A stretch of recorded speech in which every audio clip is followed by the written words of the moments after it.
Have you ever imagined laying your head on a book, falling asleep in class, and then suddenly memorizing every single chapter? Seems crazy, right? Well, meet Edgar Cayce, aka the Sleeping Prophet. Edgar claims that from a young age he had a special ability, one that allowed him to tap into a cosmic archive that contained the past, the present, and the future of every soul. He called it the Akashic Records. From here, he spoke of Atlantis, predicted world wars, diagnosed illnesses doctors couldn't solve, and even revealed the past lives of not only his patients, but of Jesus Christ himself. And he did it all while sleeping. To some people, he was a miracle worker. To others, he was a fraud. But no one could ignore the accuracy of some of his predictions. This wasn't a cult leader. This was a quiet man from Kentucky who closed his eyes and claimed to see an entire universe. So if you are interested in paranormal predictions and the occult, this is the episode for you. So sit back, relax, and welcome to camp.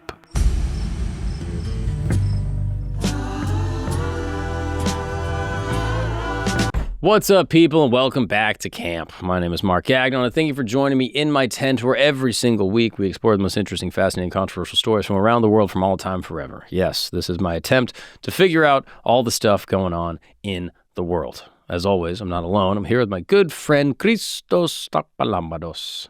Kalimera, Christos. Kalispera, Mark. See, now here you go correcting me again. All right, I'm trying my best to speak your dumb freaking language, and here you go just chiming in, cut me off. Was the first language, but That's your first language. Everyone's first language. Oh, that's a bar. I like that. Dude, the Greeks think they invented everything, dude. Anyway, guys, today we're not talking about a Greek guy. We're talking about a young man from Hopkinsville, Kentucky.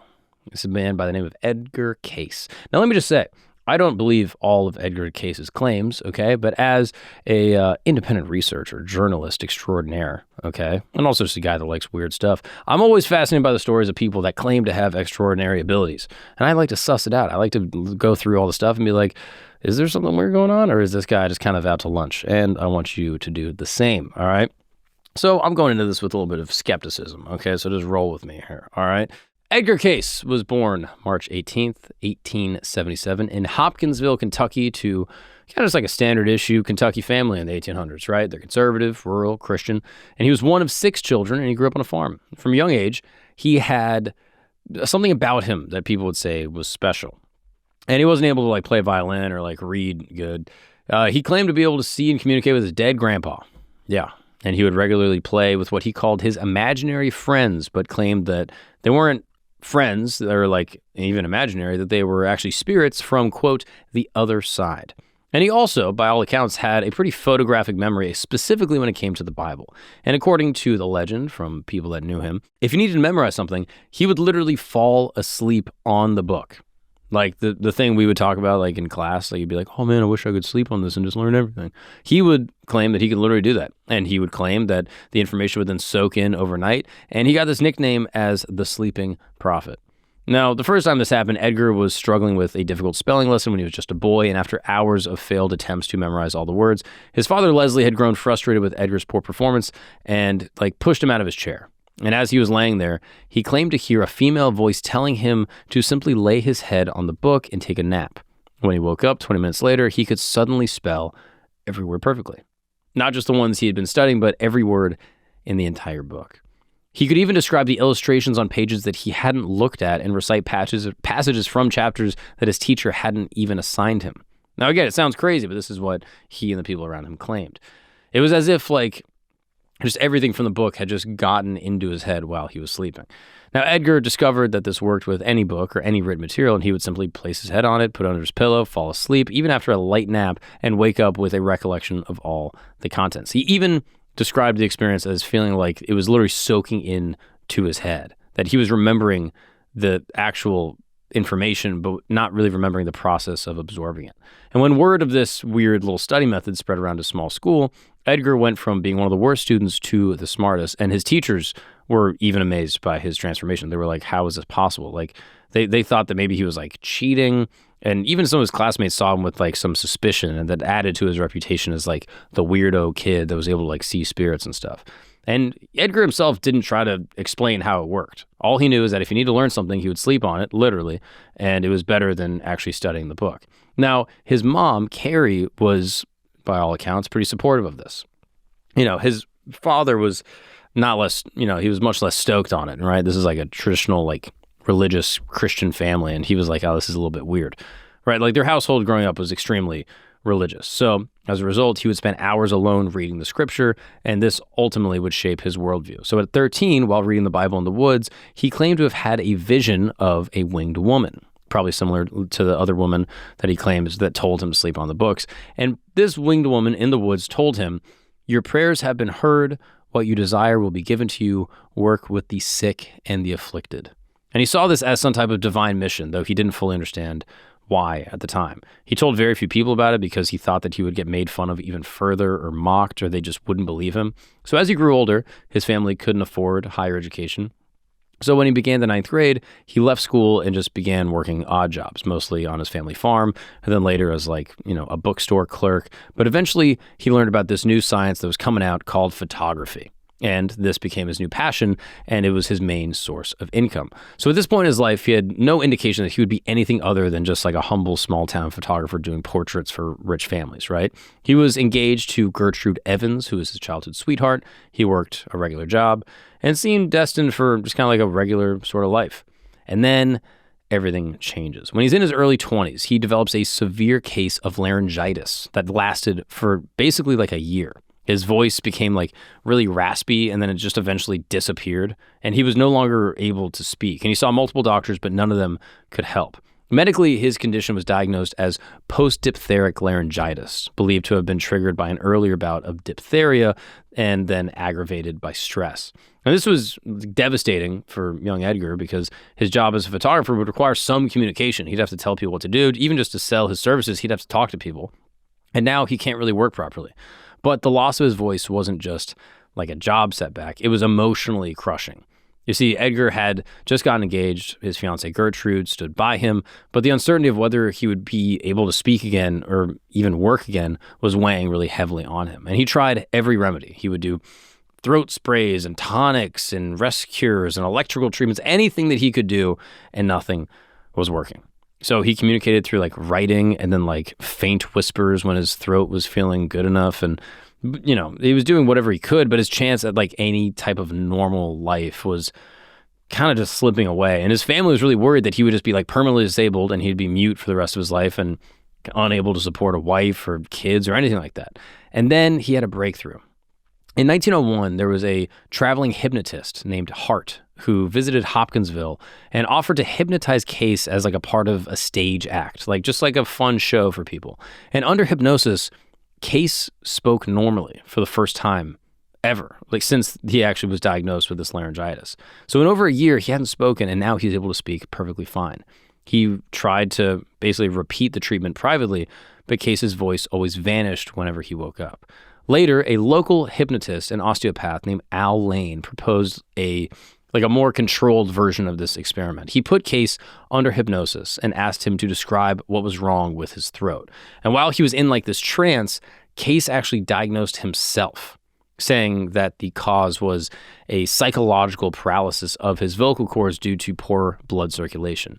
And then he gave instructions for how to fix it. Basically, if you're dealing with poor circulation in your vocal cords, you need blood flow, and you need to increase the circulation through suggestion. So Lane followed his instructions during the trance, and with a few sessions, Cayce's voice returned completely, a recovery that doctors couldn't explain. And what's crazy is that Cayce, while unconscious, was using medical terminology that he had never studied. He was never a trained doctor. I mean, this is like a farm kid that never finished high school.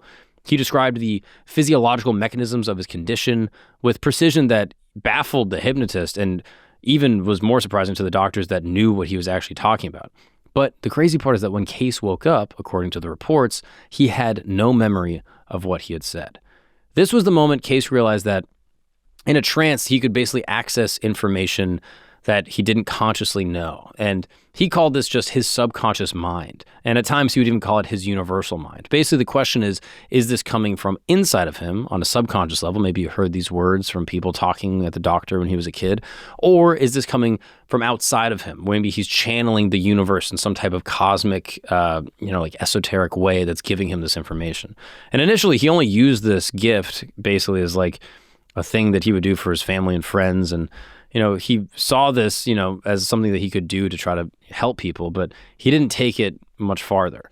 And Lane himself was the first patient, the hypnotist. He suffered from a chronic stomach issue that medicine couldn't help. And under hypnosis, Cayce diagnosed the problem and prescribed a treatment plan. Lane followed it, and he improved dramatically. So imagine that. You go into a hypnotist because you're having an issue with your throat. You cure yourself, and then the hypnotist is like, well, let me hypnotize you again and tell me what's wrong with me. And then he cures the hypnotist. Word then began to spread around, and people were now really conflicted about whether this was like a gift from God or a weird medical anomaly or a hoax or maybe even something more sinister. And so by 1910, things got a lot more mystical, if you will. Cayce began giving medical readings for strangers using only their name and their location. So Lane would basically hypnotize him, and Edgar Cayce, while in this trance, would describe the person's body as if it was directly in front of him. And it was almost like a remote viewing, if you're familiar with that term. And the process was basically the same thing. He would lie down, fold his hands across his chest, close his eyes, and enter this, induced trance. And then Lane, or later his wife Gertrude, would give him the person's name and location, sometimes hundreds of miles away. And within moments, he would then begin speaking in this calm, almost like detached kind of voice and describing internal organs and treatments and conditions for people he had never met before. And the readings were then recorded by a stenographer, and it kind of created this permanent record that then could be verified later. He emphasized this quote. He says, "We are guided by the subconscious mind, which is in touch with all other subconscious minds, or by the universal mind of God." So his readings often recommended some type of natural, homeopathic remedy. So like castor oil for inflammation, spinal adjustments, dietary regimens, like stop eating, starches and proteins together, or, fried foods, drinking water, stuff like that. And what set Cayce apart from, the traditional, like traveling faith healer, like con man, is that he didn't give vague advice or like universal panaceas. He gave specific instructions, like which vertebrae needed to be adjusted, or like which temperature the castor oil pack should be, or how many days to continue a treatment. And many of his recommendations involved therapies that were considered like sort of fringe at the time, but have like since been validated in the modern era. So things like gut health, or like mind-body connections, things that people kind of talk about now that at the time were seen as like weird, holistic, kind of bunk science stuff. Another thing that set him apart from other, fraudulent con men that would come through is that Cayce never charged expensive fees. His readings were basically free or just donation-based. Just he would send the readings and be like, hey, you can pay me if this works. And by March of 1910, the New York Times published a front-page article titled "Illiterate Man Becomes a Doctor When Hypnotized." And this literally thrust him into like the national spotlight overnight.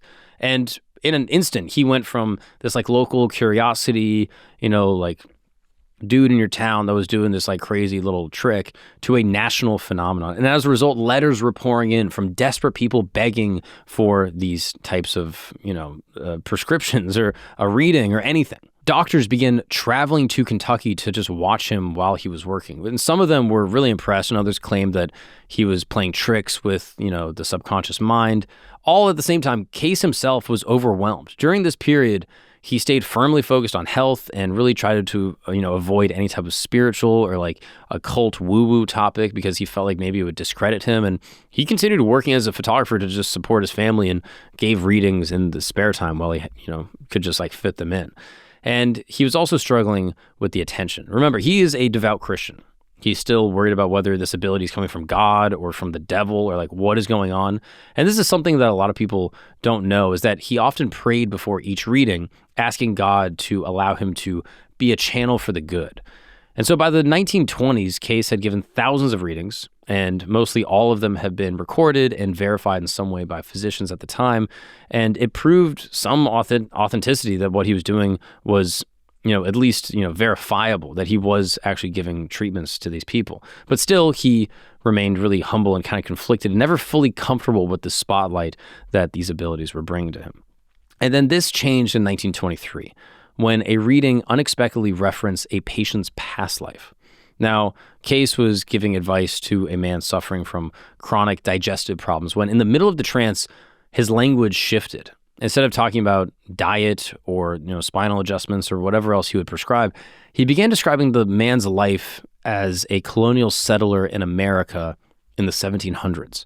He claimed that the man was working as like a landowner, maybe like a farmer that was struggling with like food scarcity and, improper food preservation, which supposedly created like digestive weakness that he claims carried over into his current life.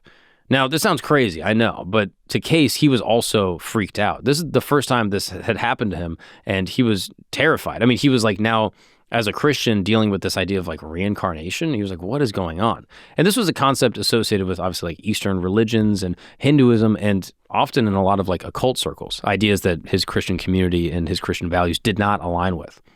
It said that after he consulted with ministers and theologians, and he was kind of wrestling with whether or not he should continue, he ultimately did. But instead of a, medical diagnostic, he began giving like life readings that described past incarnations in like, ancient civilizations and karmic debts and soul groups, basically people reincarnating together to work through some type of shared spiritual lesson. And these life readings were different from the medical ones, obviously, right? They focused on the soul's journey rather than the body's physical ailments in, this world. And Cayce would then describe how a person's fears or their talents or their struggles stemmed from unresolved experiences in their past life. So for example, someone with an unexplained fear of water may have drowned in their past life. Someone with a gift for music may have been a musician in ancient Greece, stuff like that. So as a result, he's now explaining that he accessed these records through something that he called the Akashic Records. This is a concept that was derived partly from theosophy, from the school of Madame Blavatsky in Russia, but it was really popularized in the West in some way because of Edgar Cayce. You can think of the Akashic Record as sort of like a cosmic memory field, I guess. Like this is like a spiritual record of all thoughts and events and actions that could be accessed by like really, expert psychics. What's up, guys? We're gonna take a break really quick because buying work boots is annoying. Okay, take it from me, stand-up comedian, podcaster. Okay, I'm busting my tuchus. You can see my hands here. Calloused. Don't look too close. Doesn't matter, guys. Buying work boots is tough because basically you got to choose. All right, do I want them to be comfortable? Do I want them to be really durable? Do I want them to be safe? Or do I want them to be affordable, And so now you're going through all these different brands. You're like, okay, well, these are going to wreck my feet. These ones are going to last a long time, but they're super expensive. These ones feel good, but they're going to get destroyed. Well, now you don't have to choose. And that's because I want to talk to you about Brunt Workwear. This was started by just a regular blue-collar guy that basically was talking to all his friends that work in trade jobs, and they kept on being like, hey, these big brands don't listen to us, and they either haven't changed in 100 years or they've changed too much and now they're super cheap and poorly made.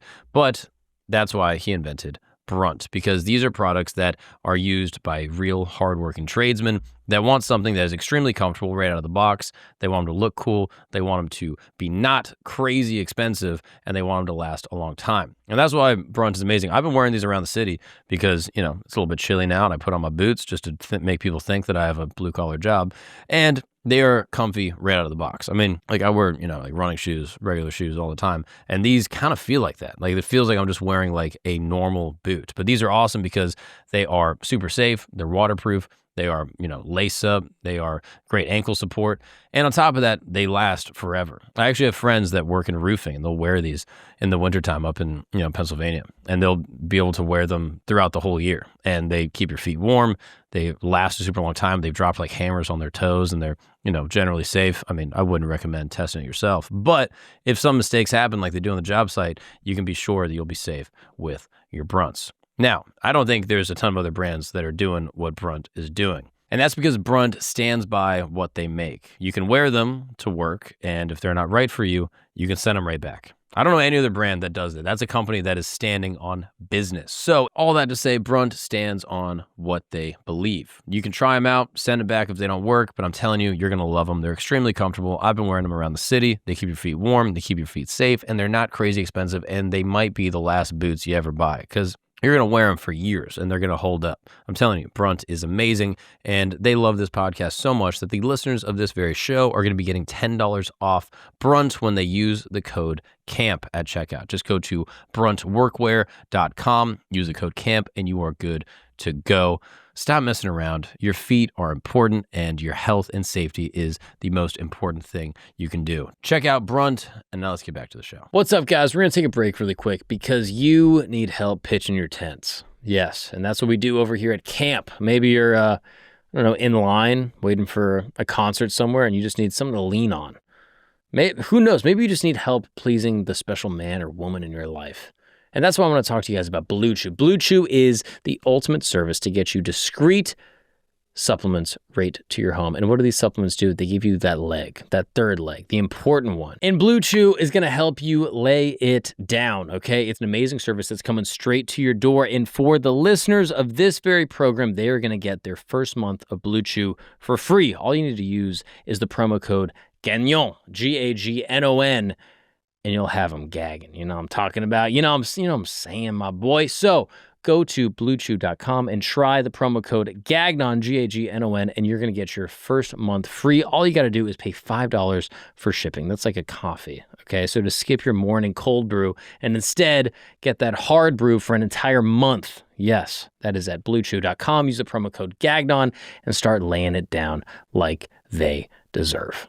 Let's get back to the show. This term Akashic record comes from Sanskrit, where Akasha means sky or like the ether. And in Hindu philosophy, Akasha is considered like the fifth element. This is this subtle, all-pervading substance that forms like the background of the material world. Like it is, basically the information of the world that is all around us in every little thing. So Cayce didn't claim to understand how he was able to access this, only that when he entered this trance and focused on this person, he was able to see their spiritual history, and the information would just flow from him naturally, as if he was like reading from a book or something. Now, this period also saw the beginning of an organized effort to preserve his work. The people around him started to feel that he was doing something really special, and that this was beyond just like, a sideshow trick or even like some guy that read a bunch of medical books that was like, hoaxing people. He had ardent supporters that started making study groups that would later be known as the ARE. This is the Association for Research and Enlightenment. And the ARE was officially founded in 1931 with the mission of studying and preserving all of his readings for future generations. And then in 1925, Edgar Cayce moved to Virginia Beach, claiming to basically get a fresh start away from any type of controversy or attention that he was getting in Kentucky. And he also claimed that there was something spiritually significant in the land that made the perfect place for this type of spiritual work. But in Virginia, he wasn't just seeing individual past lives anymore. He was now tapping into the history of entire civilizations that a lot of people in mainstream science said never existed. And this is where we get Edgar Cayce going to Atlantis. Yes, he began describing the lost civilization that he claimed to be Atlantis. He said that Atlantis was a real thing. It was located in the Atlantic, and its, center was near what's now like the Bahamas. And the civilization had advanced crystal technology that he called firestones or like two-eye stones. And it was capable of like powering cities and destroying them. And it existed in different periods. Again, this is just what Edgar Cayce claims. He says that the last period ended around 10,000 BC, which kind of aligns with Plato's timeline, if you're familiar with like Plato's initial sort of telling of the Atlantis story.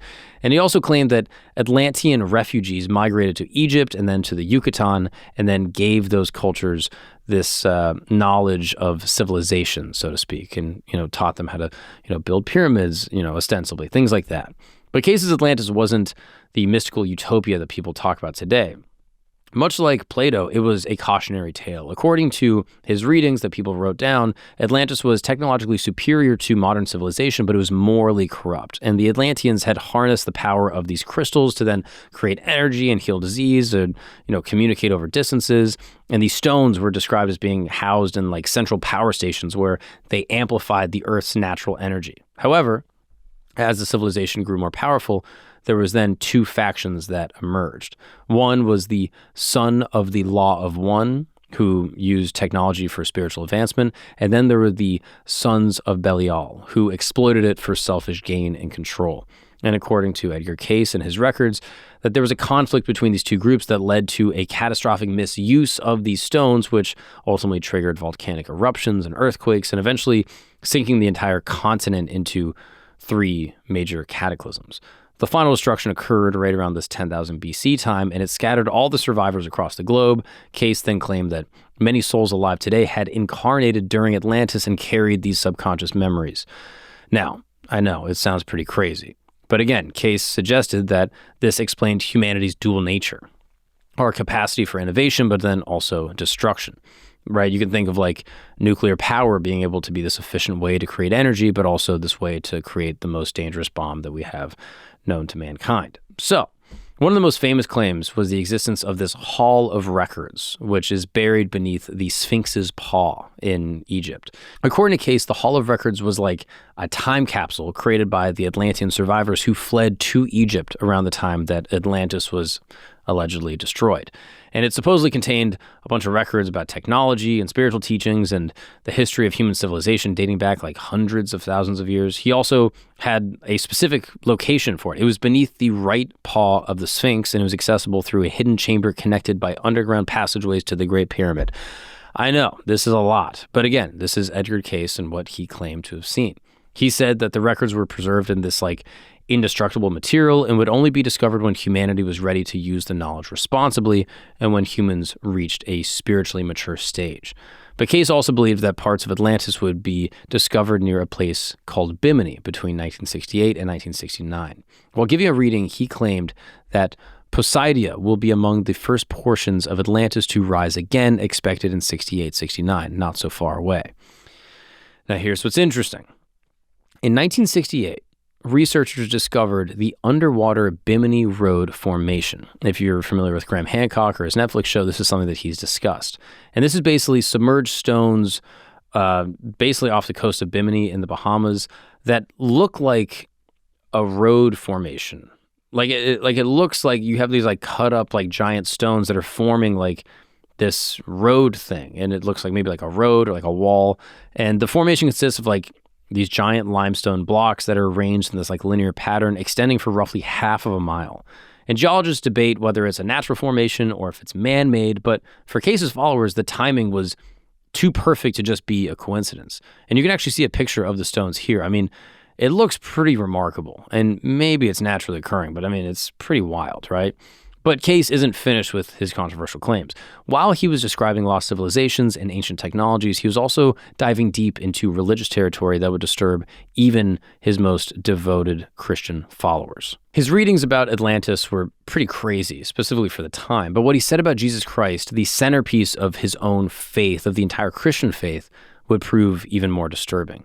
And yet, in Cayce's mind, these weren't contradictions to Christianity. To him, they were just hidden truth basically getting revealed. So this is basically what he said in the 1930s about Jesus and Jesus's past lives.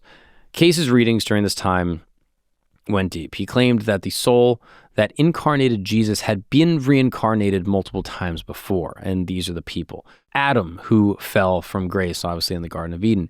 Enoch, from the book of Enoch, as you know, who walked with God. Melchizedek, the mysterious priest king. Joshua, who led the Israelites. And then finally, Jesus of Nazareth, the perfected soul.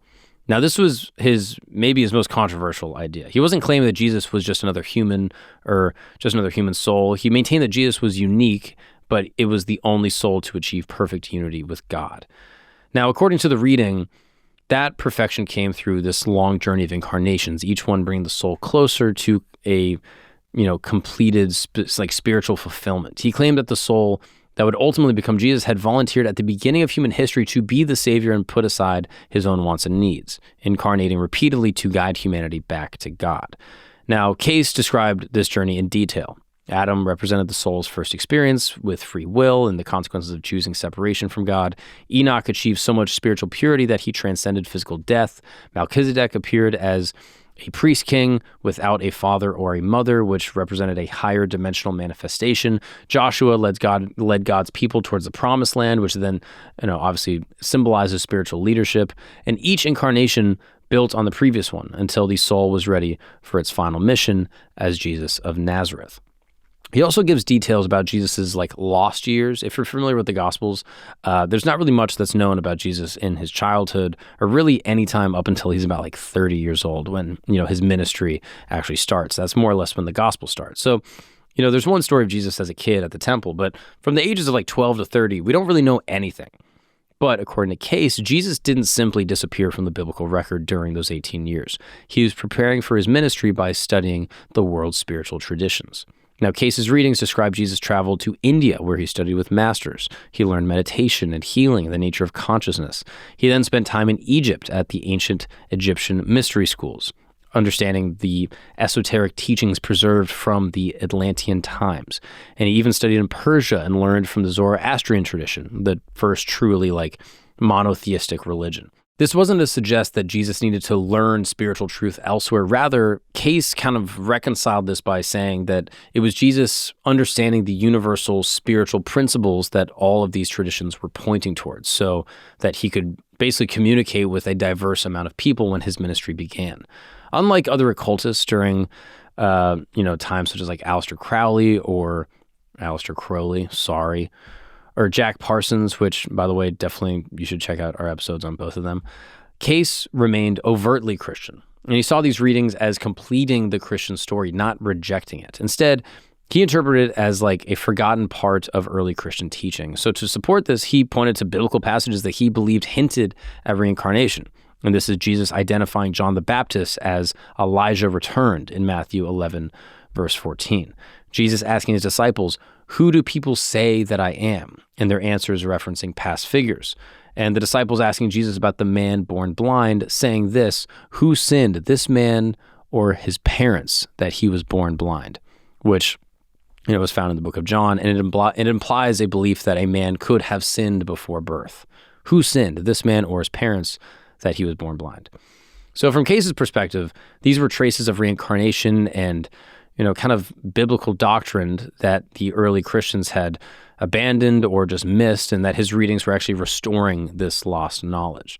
So as time went on, Cayce's readings began shifting from looking backwards in ancient history to actually looking forward into the future. And the world that he was looking into was changing rapidly. Economic collapse, the rise of fascism, tensions building across Europe and Asia. People started asking him not just about their health, their past lives. They wanted to know what was coming next. And what came through those readings was both really specific but unsettling. So in 1928, Cayce made a bold prediction. He warned that the stock market was dangerously inflated and that a major correction was going to happen. And he advised people to be cautious with investments and to prepare for financial hardship. And just a few months later, October 1929, the Great Depression hits. And those people who had followed his advice were actually somewhat protected. And this prediction gave Cayce a ton of credibility as someone who could foresee not just medical conditions or spiritual stuff, but actually world events. And, maybe he just got lucky.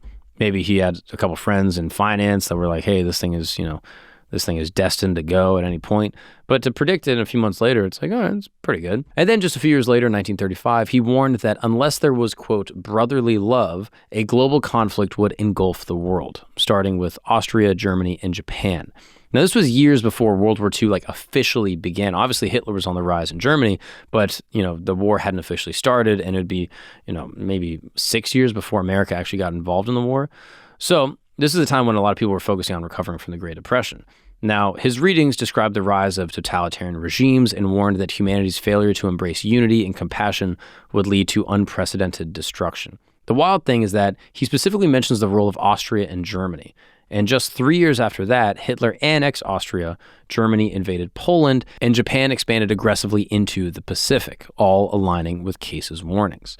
Now, he also made some major geological predictions and geological shifts in the latter half of the 20th century. He predicted that between 1958 and 1998, the Earth would experience dramatic physical change. He claimed that portions of the East Coast would, break apart, that California would slide into the ocean, land would appear in the Atlantic and in the Pacific, and that climate would shift dramatically due to pole reversal. He described these changes as both literal geological events and metaphors for spiritual transformation. Some followers claim that the increased seismic activity and climate change and coastal erosion proves that this prophecy is actually coming to light, but others acknowledge that the catastrophic change that he described hasn't occurred, or at least hasn't occurred just yet. He also said that there would be a spiritual awakening toward the end of the 20th century, with China becoming the cradle of Christianity. Now, this was one of his strangest prophecies, given that in the 30s and 40s, China showed no signs of Christian conversion at all. However, Cayce suggested that China would embrace a form of Christianity blended with its own spiritual traditions, creating like a new religious movement that's like kind of hybridized. And some interpret this as referring to China's growing underground Christian population, while others see it as just like unfulfilled or maybe symbolic of like a broader spiritual shift in Eastern consciousness. Now, what's interesting is that there's actually a whole sect of Chinese Christians that believe Jesus traveled and died in China. They even have a tomb dedicated to him. Another fun fact about some of these Chinese Christians is that some of them claim that there is an emperor named Hong Ji Quan who claimed to be the younger brother of Jesus. Cayce is basically giving these wild predictions about the future of the planet. His own future was actually coming to an end because the work that had defined his life was now taking a toll on his health. So by the early 40s, despite his worsening health, he was giving up to 8 readings a day. And doctors were telling him like, hey, you gotta rest, you gotta chill out. But he believed that his work was like divinely mandated. Remember the woman with wings that told him to, care for the sick and the afflicted? So during World War II, thousands of families were writing to him begging for readings about their sons or their husbands fighting overseas. Were they going to survive the war? Should they send them care packages? Like all this stuff. And Cayce was deeply compassionate and unable to turn his back on these people. So he basically pushed himself far beyond his limits. And he had always said that he should do not more than 2 readings per day to avoid depleting his energy. But the flood of these desperate requests from these destitute mothers or wives made him just ignore his own advice. And as a result, his health deteriorated rapidly. He developed these severe headaches and exhaustion and insomnia. His blood pressure was spiking. Family and friends were just telling him, like, hey, just stop. Like, you don't have to do this. But he felt morally obligated to do it. So, he would even say, how can I refuse when people are suffering? Then in the summer of 1944, he gave himself a reading and heard his own conscious voice warn him that unless he rested immediately that he would die. And he tried to slow down, but at that point, the damage was done. After this reading, he helped formally establish the ARE, ensuring that his readings would be archived, and over 14,000 documented readings are still in existence today, and they cover health, reincarnation, Atlantis, biblical history, future prophecies, everything. Each reading had been carefully transcribed by a stenographer, creating one of the most extensive records of like psychic phenomena in history, if that's what you want to call it. Cayce's wife Gertrude and his secretary Gladys Davis worked tirelessly to actually preserve these documents and, try to show what was written down because they knew that it would be valuable for researchers in the future. And then in September 1944, Cayce suffered a stroke and became partially paralyzed. His final reading instructed him to take a long rest, and he died 4 months later on January 3rd, 1945, at the age of 67. When Cayce died, his wife Gertrude was devastated, and she passed away just 4 months later on Easter Sunday. Many people believe that she simply was just heartbroken and died of, being separated from him. But just as Cayce himself had taught, death is not the end of the story. And although he was gone, his readings remained intact. And in the decades that followed, those readings would take on a life of their own, and they would influence movements and shape beliefs of people around the world that Cayce never would have lived to have seen. So, for example, his Hall of Records predictions, the giant sort of time capsule under the Sphinx, inspired real searches under the Sphinx in the 1990s. Teams of researchers were using ground-penetrating radar and seismic equipment to basically scan beneath the Sphinx. And some even claimed that they found evidence of some type of chamber, but the Egyptian authorities restricted access and no definitive proof has actually been presented to the public. His Akashic Records teaching became a cornerstone of New Age spirituality, and today countless books and courses and workshops teach people how to access the Akashic Records for themselves, building directly on Cayce's framework. And even his health remedies are still practiced in some alternative health circles. So castor oil packs, dietary recommendations, holistic approaches to wellness are all things that Cayce was really bringing to a brand new audience. And his prophecies continue to influence doomsday predictions and spiritual movements to this day. A lot of geological events, political shifts, cultural changes are examined by Cayce's followers and basically scrutinized to see if they are fulfillments of his prophecies.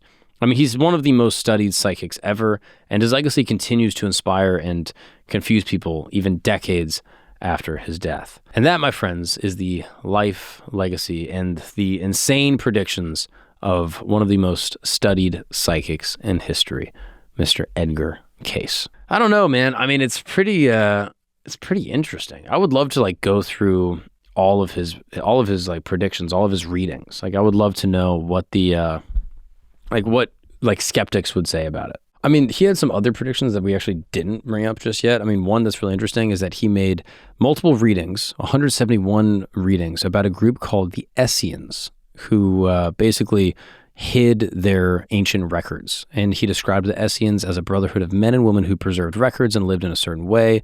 And he didn't document the exact date or full contents of what was in these records. He had this theme of ancient records from the Essenes.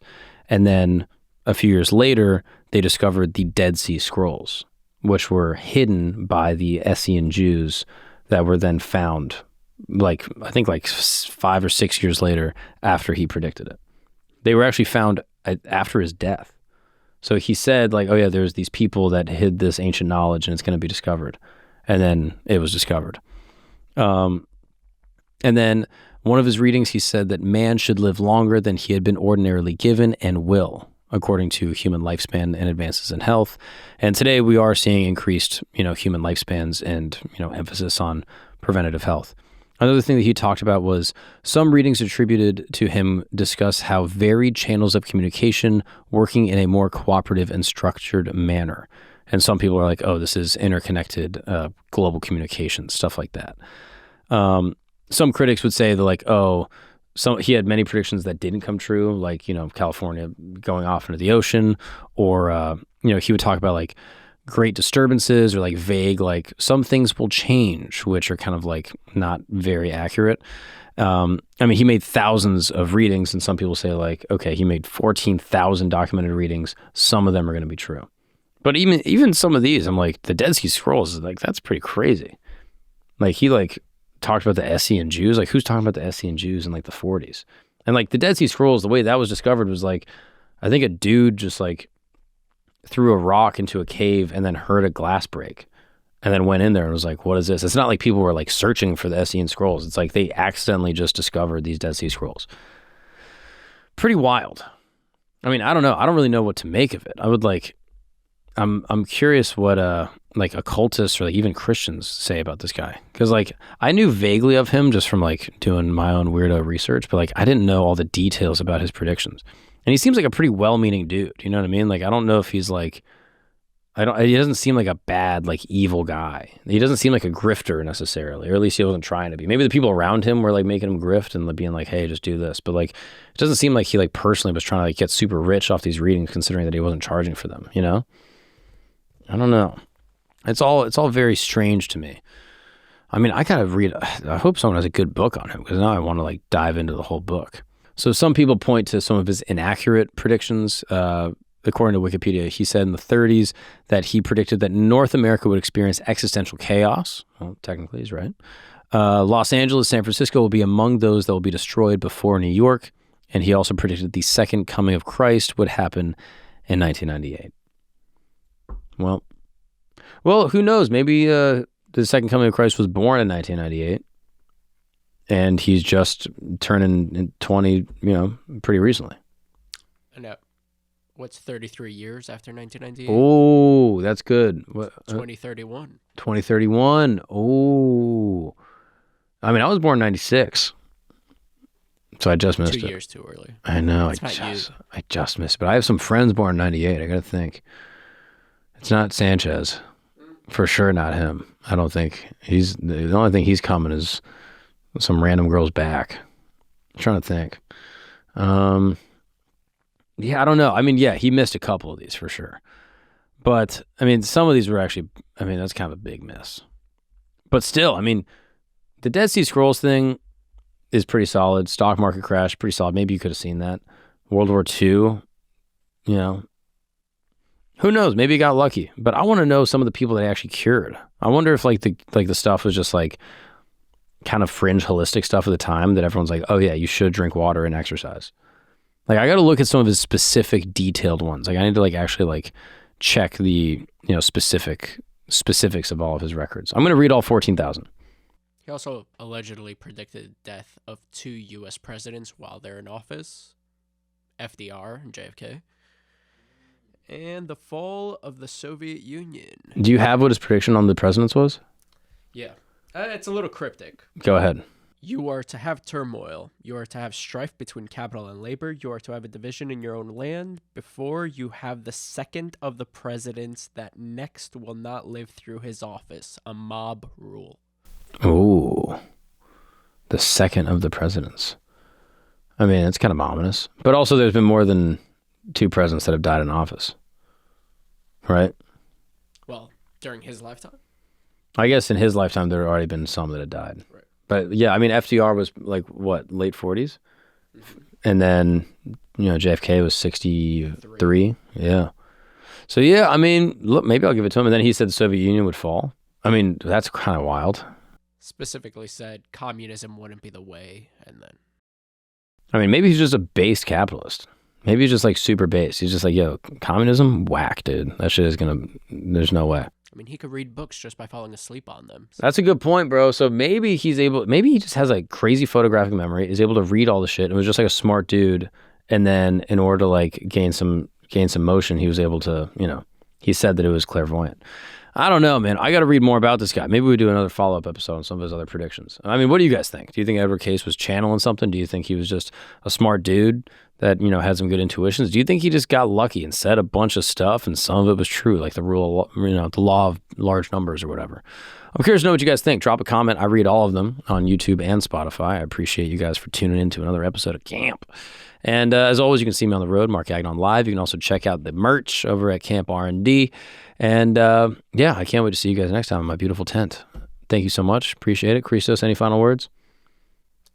Love you guys. All right. We got to wrap up. Love y'all so much. Appreciate you and talk soon. Peace.